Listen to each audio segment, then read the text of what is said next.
Well, I put more lights on. hi everyone. Welcome to the Midas Touch Book Club. We're a little late today. We had some technical difficulties, but we're on track and we're very happy to be here. So the Midas Touch Book Club, what is that? Well, it's a book where the leading experts reveal their top secrets to winning big and in life. And as I said last week, we're going to, throughout the next few weeks, we'll be meeting some of the authors of the Midas Touch in these Google Hangouts. And today we are talking with Ivan Nossa about his chapter called The Fields of 100 Harvests. So, hi Ivan. Hello. Hello, everybody. Ivan is straight from Italy. So, Ivan, just for the purpose of this, the people that are listening in and that don't know you, would you like to tell us just a little bit more about you? Okay. I am one of the foreign authors of this book. I come from Italy. I have studied languages, foreign languages, French and English. I've got a degree.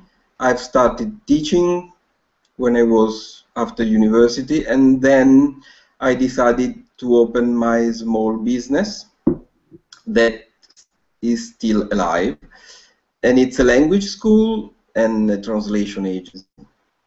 But my passion has always been writing, so this is my dream, and this is what I will achieve very soon. This experience of the Midas Touch has been my first attempt to write and be published. I have another book ready that I hope will be published very soon. I'm talking with the publishers now, so hopefully before Christmas. And I'm very happy to be here with you and to be in this wonderful book. Cool. Well, joining us today, we've got Joshua. We had Christopher that disappeared. She's having some technical difficulties, but we have Joshua. Hi, Joshua. Hi, Jasmine. Thanks for having me here. We love it. We love it. So, we're going to, when Christopher comes back, we'll say hi. I wanted to share what I liked about the your chapter, Ivan, and there's actually two things that came to mind as I read your chapter. The first thing was, I personally love elderly people. Like, I think we should all take care of our elderly people, and so I like that part that, you know, we should listen to them more. We should, like, just have conversations with them and listen, like, to what they have to say. That's the first thing that came to mind. The second thing that came to mind was how when you're speaking to a child, you should, or we all should, be aware of what we're saying, because we can inspire them for a lifetime. So that's really what touched me in your chapter and those things. So I wanted to let you know. Thank you.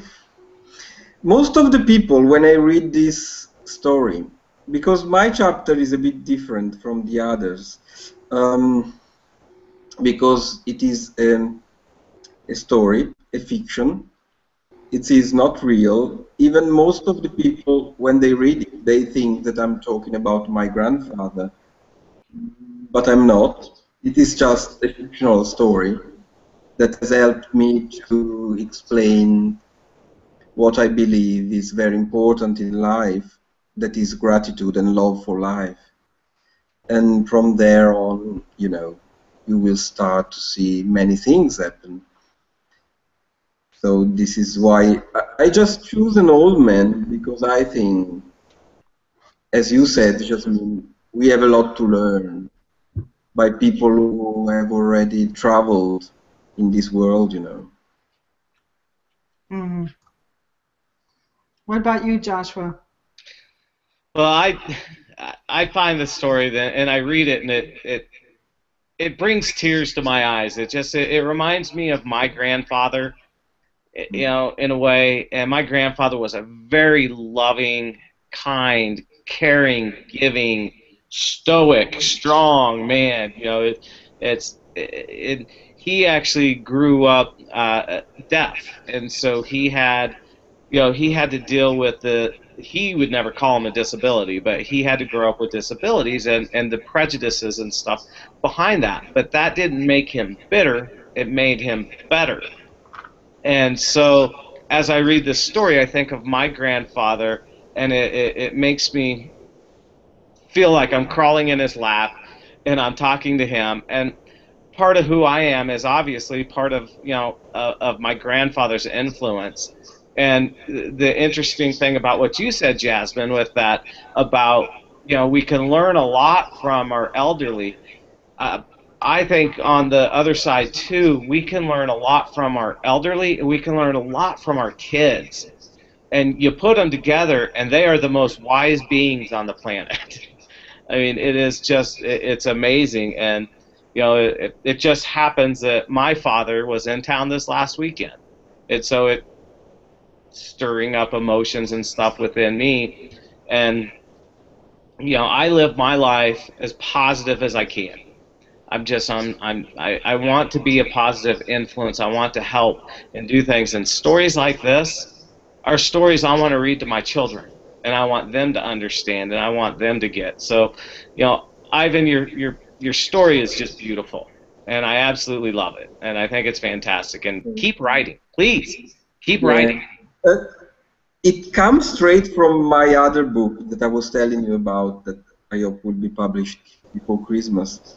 And the book is about gratitude, and it has got, you know, every 2 or 3 chapters there is a story that, you know, tells you with fiction and how explain things better, you know, with this kind of stories that I love.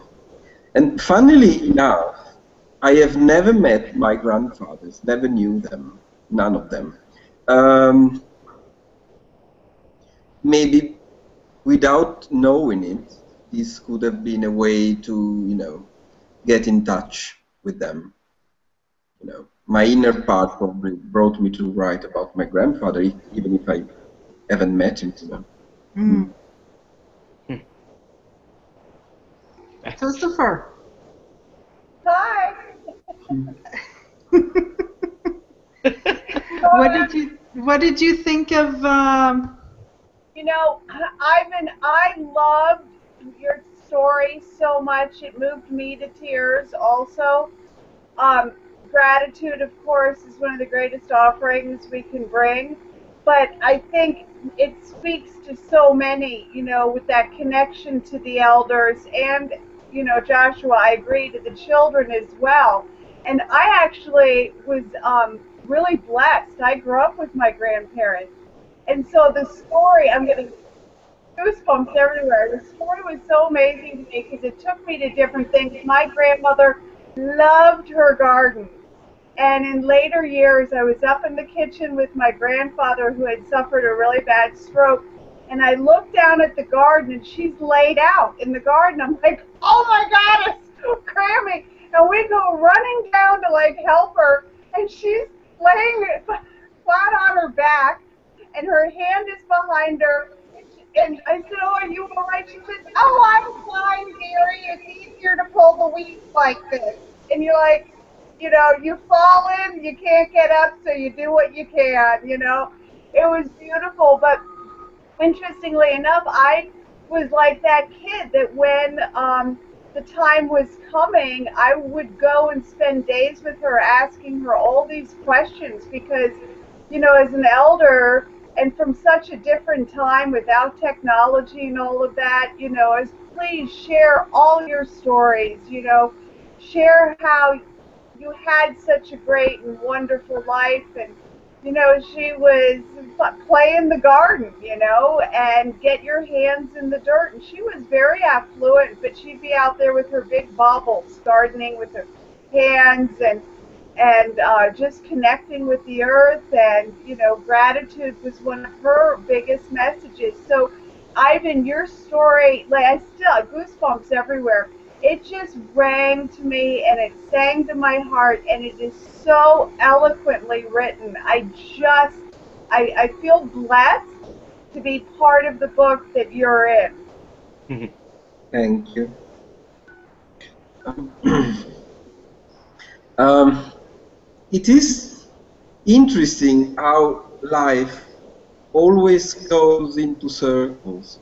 And, you know, when you do something, then you met people who are on the same circle that you are, you know.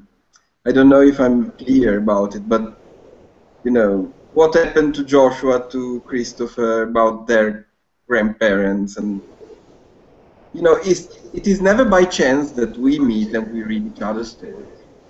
Everything is really linked, and it's like a big circle that brings us together, always. You know, there are always links and links. You never meet people by chance, never. Nope. Never, I completely agree. Full synchronicity. Yeah. Yeah, it's funny because that is one of the things that I say too, is that there is no such thing as, you know, random chance, random meetings, random things. Everybody crosses your path for a reason. You may not know what it is, you may never know what it is, but it is. Yes. Jasmine? Yes. Yes. You've placed me in a reflective mode. Oh. I'm reflecting. I'm. How was your relation with your grandparents? That's exactly where I'm at. I never met the grandmother, my father's mother. I've never met. My father's father. No, my father's father. My grandfather on my father's side. Um, he was my pal. I remember my grandfather on my father's side lived with us for a while when I was first born, and my mother would say, "That man loved you." He would sit next to the next to my bed, and he would constantly say, "Man, she's beautiful. Man, she's such a beautiful baby," and that that stuck with me. And I remember just he would always send us money, but I never had a chance to. He passed when I was like 15, and so I knew he loved me, but I never really had a chance to connect with him. And on my mother's side, my grandfather and my grandmother, I never knew them. I didn't have that awakening back then. I didn't. I just didn't have that thing where I would wonder. Um, I would. I didn't have that. Just didn't have the thing that I have now. Nowadays, you know, like I look at my parents. My parents are now elderly, and I want to be with them all the time. And I wish every person would feel that way. You know, would just hang out with them, and I'm just like, whatever you want to do, guys. Like, what do you want? and I just want to do it with them. You want to go where? To the store? Let's go. We're going to the store. You want to go to the restaurant? Let's go. Let's go to the restaurant. You want to go for a walk? Let's go for a walk. So I think for me it's important now that I listen and give back is how it is for me right now. But to answer your question, Yvonne, I did not have a relationship with my grandparents. My grandfather died when he was 94, 95, I think, and he lived in an assisted living area, and I did not know him. He was very strict. I remember my grandfather being very strict. Things had to be, this is how it goes, this way. And back then I just didn't know, unfortunately. I didn't get to know him.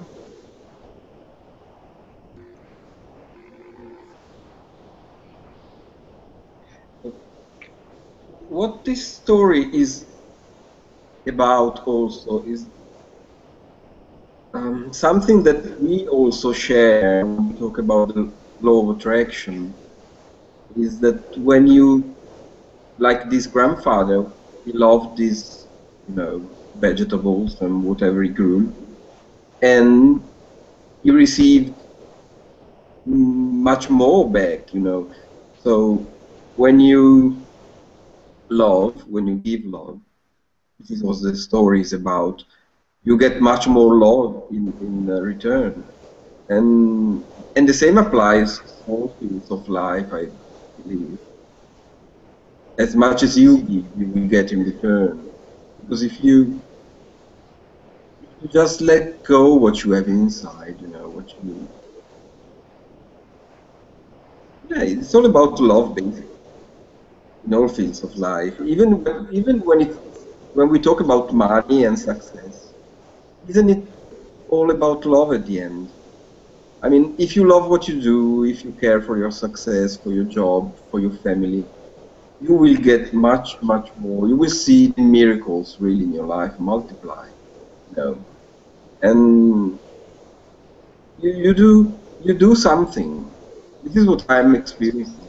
You do something with all your heart, and then you see this something becomes 10 something, or 20 something, and it keeps multiplying if you do it with the right attitude. That is what this grandfather did in the story. So the same is for the law of attraction, what Joe Vitale tells us, if you care for what you do, you will attract things undeniably. If this is the right word. It is. Yes. So, are you experiencing the same with your life, with your passions, whatever you do? I wholeheartedly agree, and that's why I love the whole image of the garden, because our life is a garden. And about 25 years ago, I used to have women's retreats here, and for weekends, and I would have them go work in my garden, little karma yoga, but I'd have them pull weeds. Is the metaphor of pulling the weeds out of their life, anything that extrapolates them from their joy, whatever they held on to. And then at the end of the weekend, the last day, whatever area they had worked in, I'd have all these butterfly plants in pots, and they'd then plant the new plant, right, for the transformation and the joy.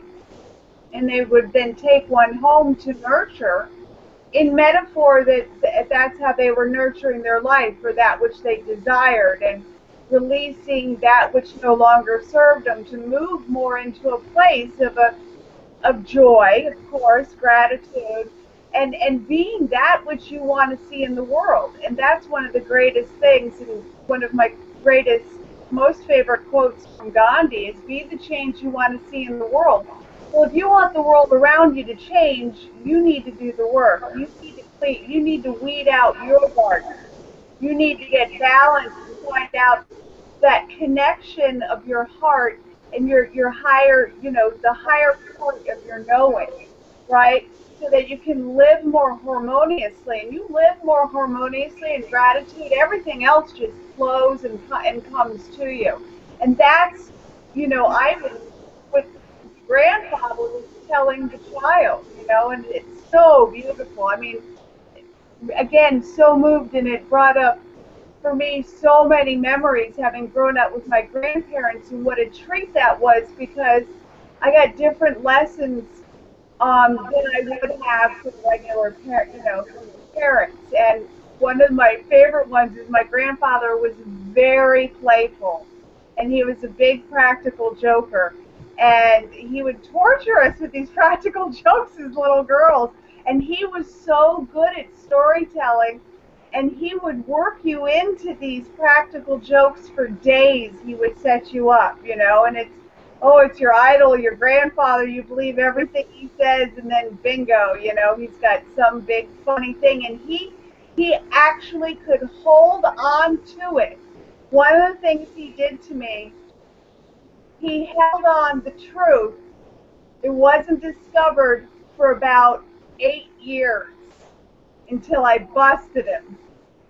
I went in with the truth, and he's playing solitaire, and I dropped the truth on the table next to him, and he just smiled like with a little yellow canary feather out of his mouth, like, got you.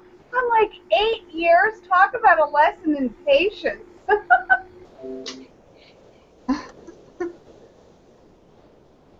Beautiful. Um, Joshua, what do you have to say? I have to make you talk because I just am running out of battery on my computer. So I have to run to get my plug. Well, I just think, you know, Ivan, the story is absolutely beautiful, and it's so much. It's really true just about life. You know, live life, love life, nurture life, and life will love you, live for you, and nurture you back. So, I mean, it's absolutely true. And then just with everything you're doing, Ivan, with your book talks and your traveling and your promotion and doing all this stuff, is that you're spreading the word of the positivity of this book and the, you know, and it's just beautiful. I mean, I've been wanting to reach out to you and talk to you anyway about it. You know, it always seems that, you know, we let life get in the way, right? You know, things happen. But, you know, I just, out of everyone, I mean, I love everyone in this book. I truly, with all of my heart, I love everyone in this book. And Ivan, I think because you and I had that initial, you know, conversation and talk right off the bat, and, you know, we started chatting back and forth on Facebook and stuff.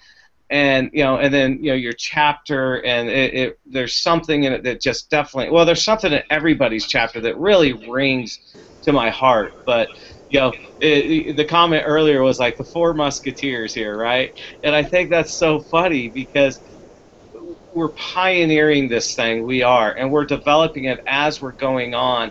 And, you know, I am so blessed to have everyone here. Do you remember, Joshua, at the beginning, all the fears that we had about this book? Yep. And as soon as we let those fears go away, we realized how wonderful it was. Yep. You guys had fears about the book? Fill me in. Well, now it feels super silly. There were just, you know, negative things out there, you know, being published around the internet, yeah, things like that, you know, and stuff, and, you know, it was like, well, will we you know, receive the books? Will they be printed for real? yeah, are we really going to get them? Is it real? Vitali, of course. The man has integrity. Yeah. No, and we knew that. We totally knew. I never went on the internet and looked. For me, I was super. Go ahead, Ivan. There is always a part of us who is attached to our inner fears, and, you know, sometimes it comes up. But as much as you let it go away, you start to see things differently, you know. It's a fight, a Right, continuous well, and fight. that's it. It's always going up and facing that and saying, like, I'm a big cancel, clear, delete. No, I have faith in this, faith and grace. And my dad, who is such an intellectual snob and like prolific reader, I called him to tell him, he's like, who's this Joe Vitale guy? I'm like, how can you not know who this is? This is like unbelievable what you're saying. And he's like, this is like a multi-level marketing thing. I'm like, in what chapter? so, so he's kind of poo-pooing it. Meanwhile, my godfather, who used to be president of USA, TV, he's like, this is amazing, this is great, congratulations. And I'm like, can you call my dad and fill him in like how great this is, right? So the books come, I don't tell him, I send it to him, he reads it, he calls me and he goes, okay, how can I get like 20 books? That's awesome.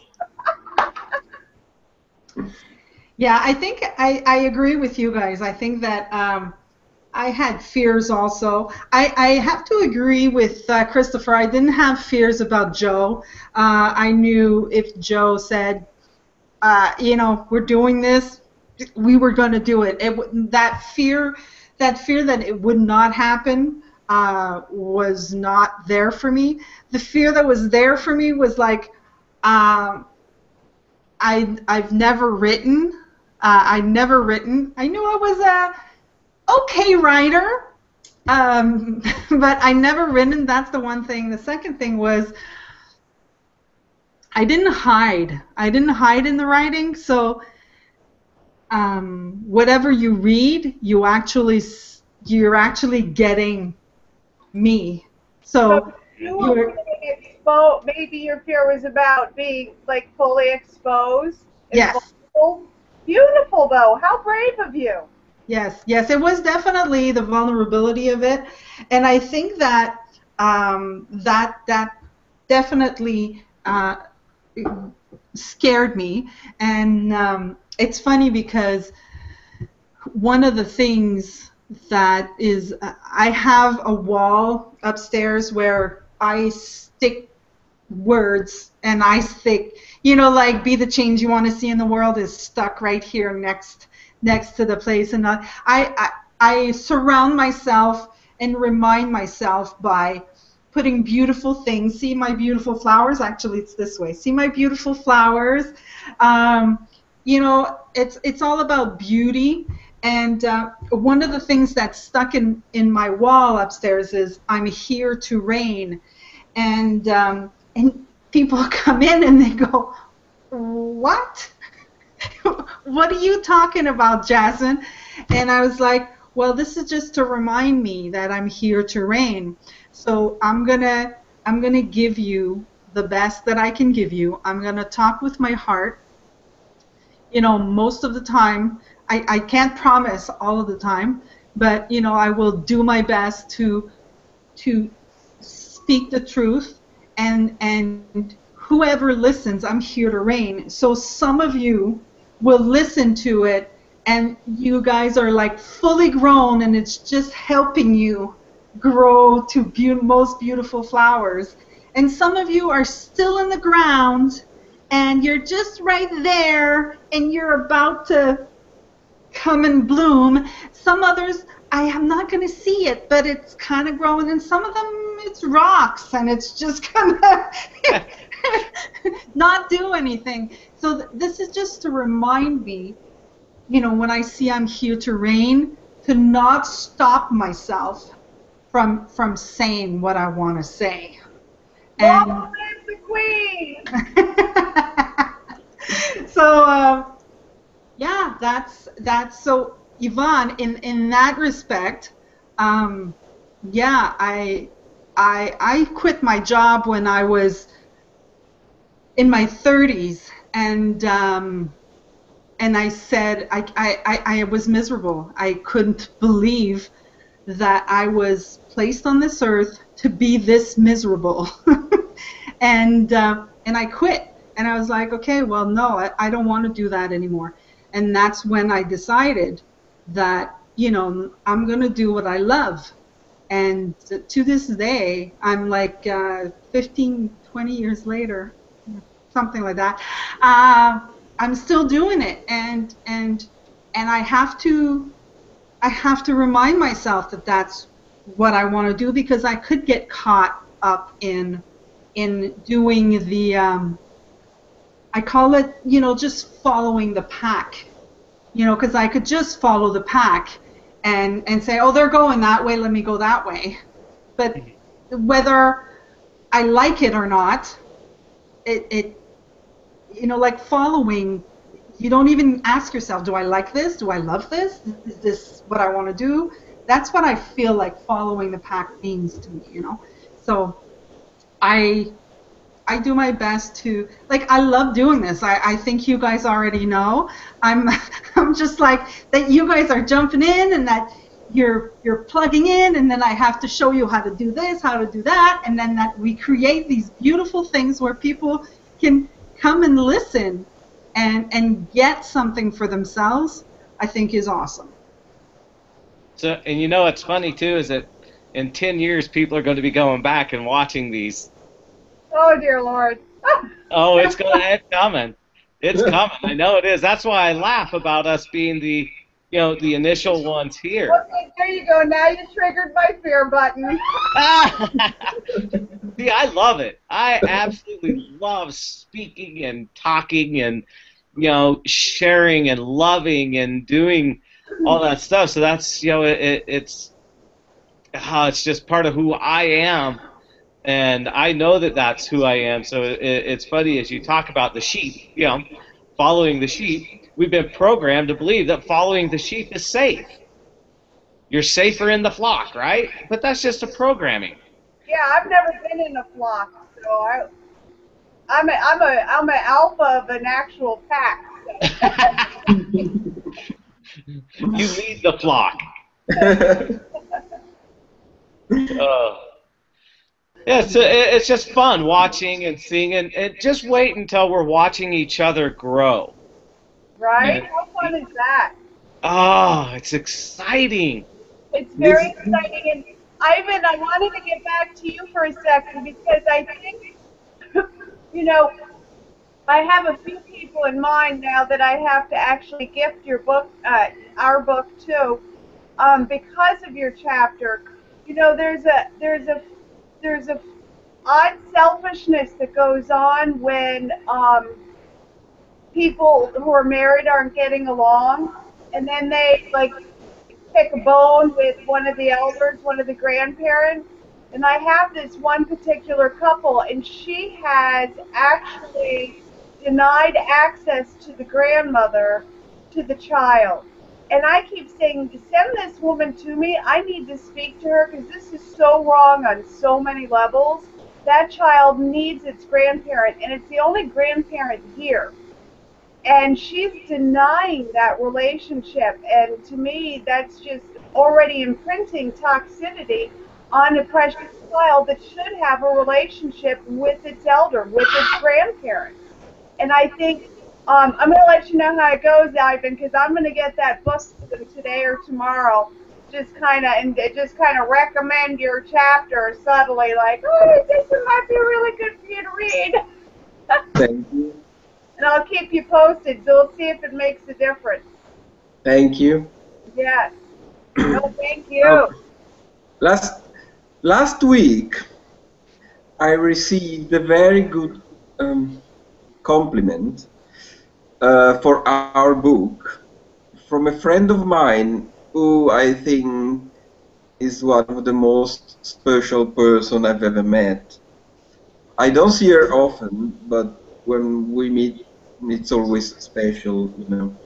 And I sent her the book, and she read it, and what she told me is, you have to realize that this book is like a box of jewels, she said. It's like every person who has put their energy into this book made him so wonderful that sometimes you don't even have to open it or read it. You just have to touch it or keep it on your, table, wherever. There is so much energy coming from this book That's that so beautiful. And I had a friend visit from Dominican Republic, and who I've known for years, and he came to stay for a few days last week, and he said, Ivan, this is so serendipitous, precisely the same thing. He said, this is like a book of jewels. This is so exquisite. It's so much bigger than any of you can imagine. And I was like, I can't wait to hopefully get online with them and to share that information. So apparently the psychic does too. it is. It probably has more energy than what we think it has. Because if you think of all the people that have put their heart into it, that's a lot of heart. So. Well, I got chills. I had muted myself, but I wanted to tell you, it never occurred to me that way. So yes, I really love what your friend said and what your friend said, Christopher. I mean, I'd never seen it that way. Yeah, just having the book on a table brings so much energy because there's so much love into it. Yeah, I agree.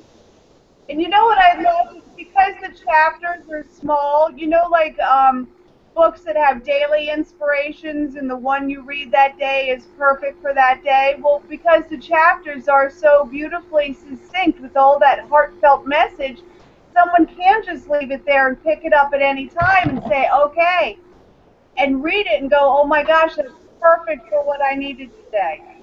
Yeah. I've actually told people too that don't read it from beginning to end. Just pick it up and thumb through it, and wherever you land, that's where you needed to read. And it's every single time they're like, "Yep, that was," and then they'll read more and be like, "Well, it could have been on this one too, and it could have been on this one too." I know. Yeah, it's funny. I keep one with me. Like I have a book on my nightstand, on my desk, my bookshelves, my car, everywhere. I have them all over the place. Yeah, it's just, and it's funny because I never looked at it that way either, of the energy coming out of it.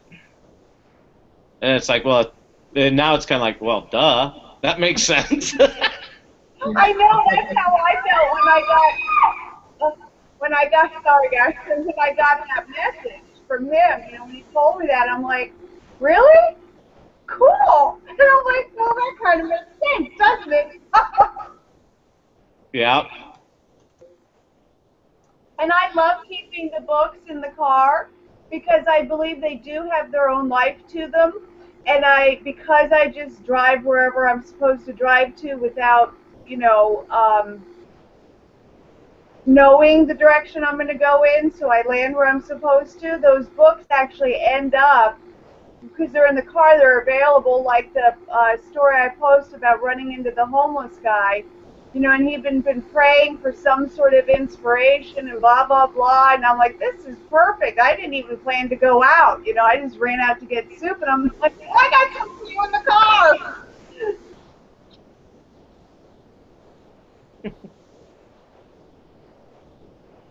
Well, Ivan, you got us going. You got us going, Ivan. How much time do we have left? We have another 15 minutes. Okay. So something else that comes from... Oh, and by the way, I hope to see the Italian version published soon.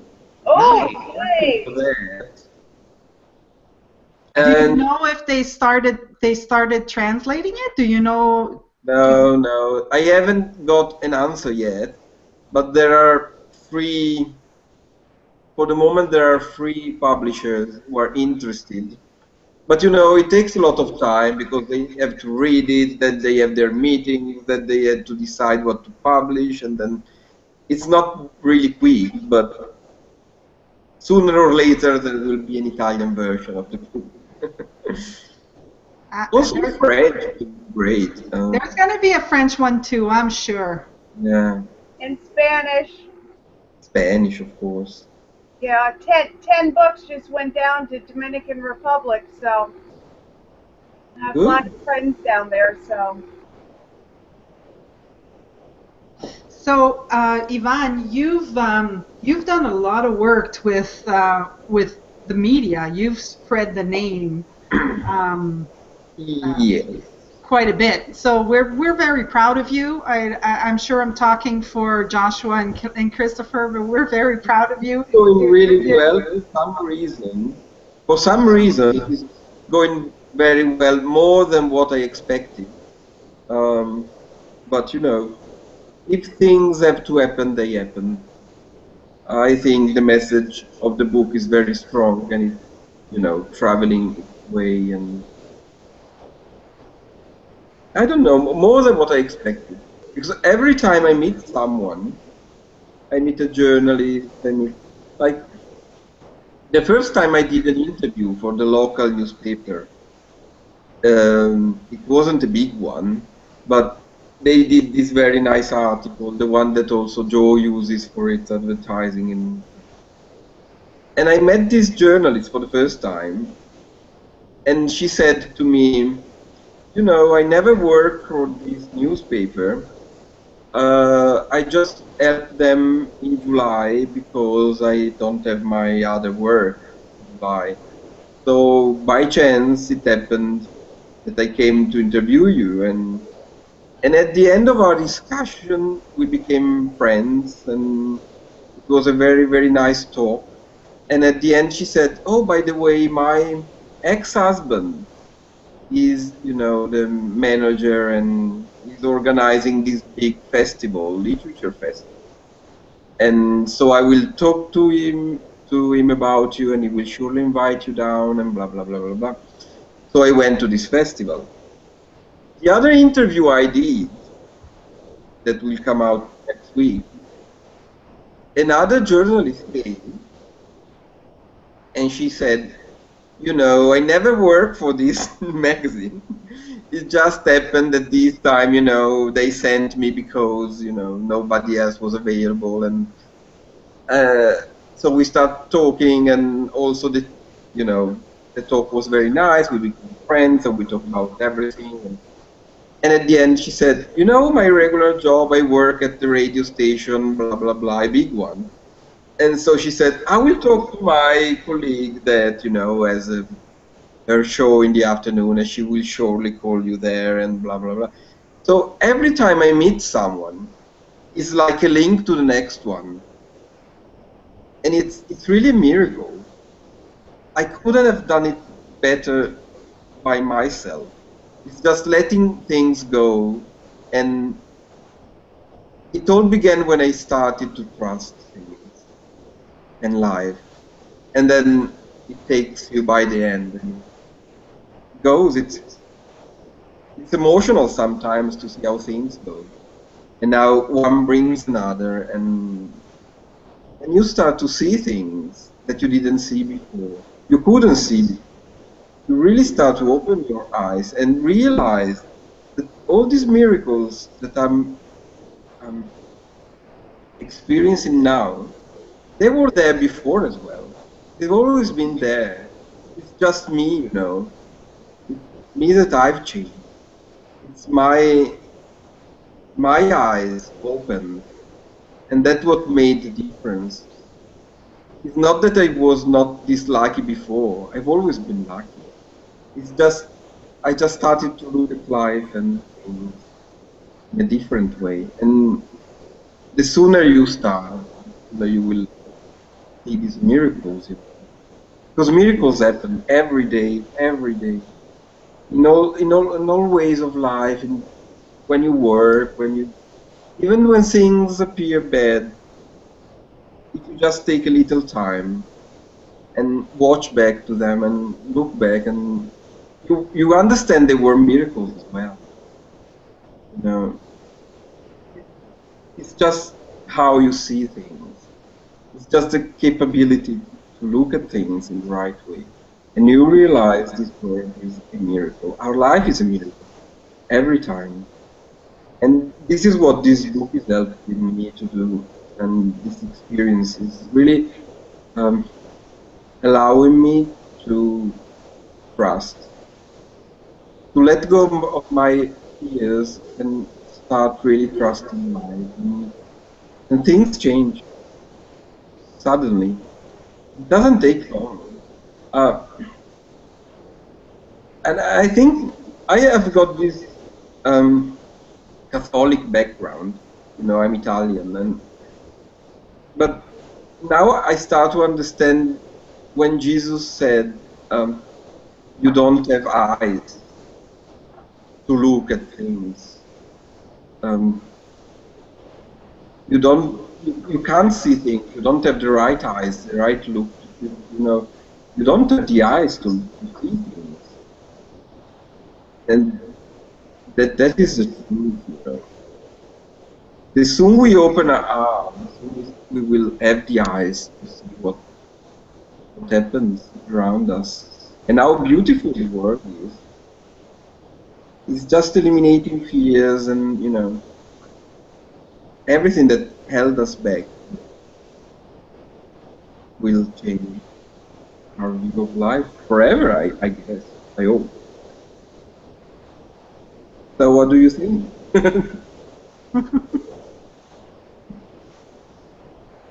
I totally agree with everything you said. Totally agree. And you know, sometimes it's patience.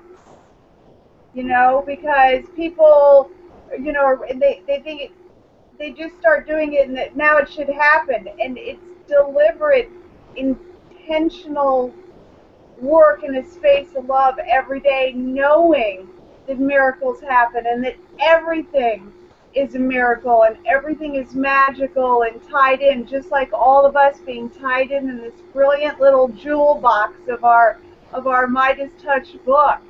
And I mean, I see miracles every day, and I always tell everybody, if something comes to you that's like a miracle, woo, yeah, bring it on, woo, bring up the energy, you know, acknowledge it, be happy, and then your eyes will actually see more. You know, it's like if I have somebody that's, oh, I should have trusted my intuition, dang it, you know, just going on the intuitive edge. And I always say, hey, look, in that moment you say, woo, I knew that intuitively, so next time I know to act on it. So it's always congratulate yourself, pat yourself on the back, appreciate it, you know, dance it in, you know, just be in joy and gratitude that you're witnessing the miracle and you're co-creator of that miracle. And the more energy and vibrance you bring to it, the more your vision clears to see the next one and the next one in every moment. And it's just so divine. I love it, and it's fun. I mean, that's the thing. It gets so much fun when we get out of our own way, you know? Trust is very important. I mean, when you learn to trust, then things happen. Because usually you tend to fix things your way, you know, because they don't happen at the right time, the time you want to, at the pace you want to, you know. So you start trying to fix everything, and that's when they slow down, you know, the miracles. Yeah, I think sometimes it's like we think that things aren't happening, you know, things aren't happening the way they should be happening, or we're bad, or you know, it's not going well. But what it really is that we're just not very good at predicting how it's supposed to go. You know, we should just let things be the way they're going and just acknowledge and be happy that it's going the way it's going, and not try to change anything in that moment. And when you do that, it's kind of like, first of all, it's much more relaxing. And you're not resisting everything that's happening around you. And then when you just trust, okay, well, I guess it's not what I thought. I really would have liked it. I really would have liked it to happen now, but it didn't. So I have to trust that's. Well, I think trust in divine timing also is really important. And when I'm doing something, I'll say, I know this is happening. I may not know how, but I know it's already happened in greater ways than I could even imagine. And it will happen in its own divine timing. Let me just take my hands off the wheel of trust. Yeah, I'll say one of the things that I tell myself all the time, and one of the things that I've realized is that I cannot control the things I cannot control. And as soon as you realize that, it makes life so much easier. And time is something you can't control. So, yeah, I want things, I want them now. Then you look and say, well, what's driving that? Is that my ego that's driving that? More than likely, it probably is. Well, I want to be happy now, damn it. Make me happy now. Wait a minute, come on.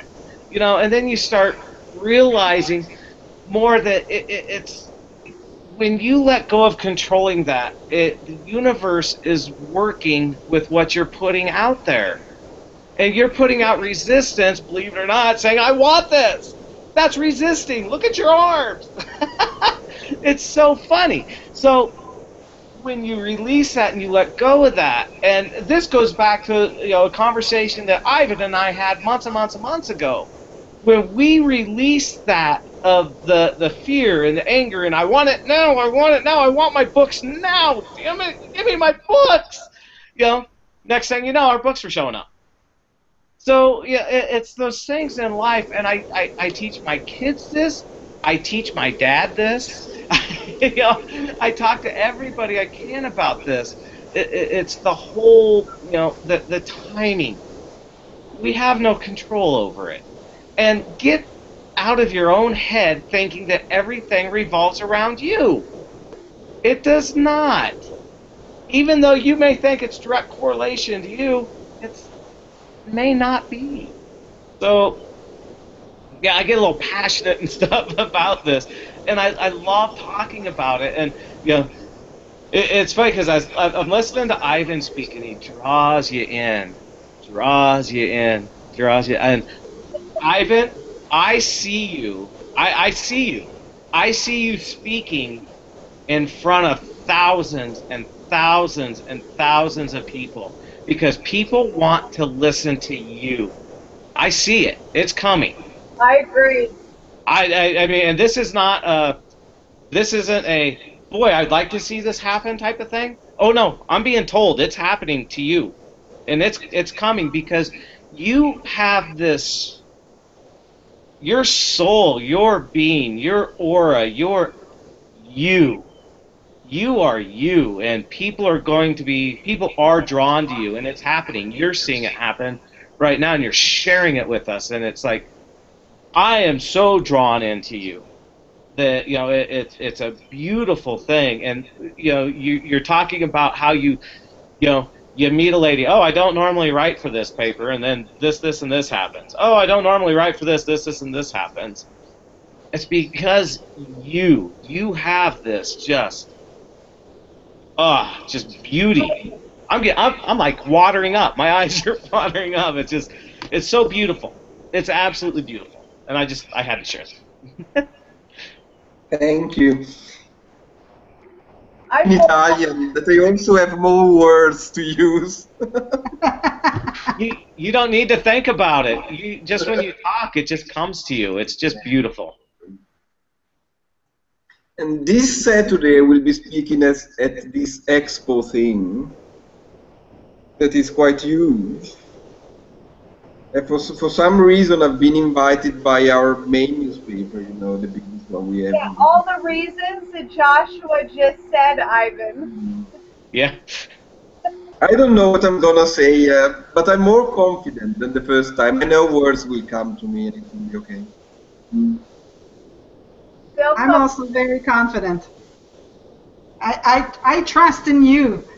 Thank you. I do too, without a doubt. You are going to be awesome. You are going to rock it, and all the words are just going to come out naturally. So don't even waste a second thinking about it. Just go and be you, and things are going to get, as Joshua said, but this is actually going to bring more and more. So. Oh my gosh. And just, I have to say, Ivan, don't restrict yourself, because you should speak to English people too. Like, I know that you had that fear of the doing it in English. I think you were awesome. You wouldn't even be able to tell that you were nervous. Yeah. Oh, couldn't tell at all. You're fantastic. We can totally understand you. Release that. But you know, when I start talking like that, it's not really me. I mean, it's something that comes to me, and I go, for like 10 minutes, and it's like, I don't know, just comes. And these are the right moments when I conquer the journalists, and they get, emotional, and I don't know, it comes. Well, we'll see what happens. Well, guys, we are at the end of our hour. Do we have some final inspirational words for our people? Just be grateful to life, and it will give you back 10,000 times. Wow. Just be Thank you grateful to so life. much, Ivan. Thank you so much. It's such an honor to be here with you. It's an honor to be in the book with you. You're absolutely scrumptious and precious. And we love your message, and we love you. Absolutely. And I love you back. Thank you very much. If you could make it on next week too, please come on. I want to hear about it. Yes. Yes. Well, speak of the devil, next week we will be talking on Tuesday at 10:30 a.m. with J.P. Baudouin. So he's a fellow Québécois. Yeah, guys, come back, and we're going to talk to JP. And we've got our friend Joshua, who just booked a date for the week after that. So, thank you so much, everybody. Thank you for being here. I'm going to post the edited version. The unedited version is already live as soon as we hit stop, and I'm going to post the edited version a little later. So thank you, everyone, for coming. For your job. Ciao, Bye. ciao. Bye, bye. Bye. Bye. Love you all. What? Love you. Bye.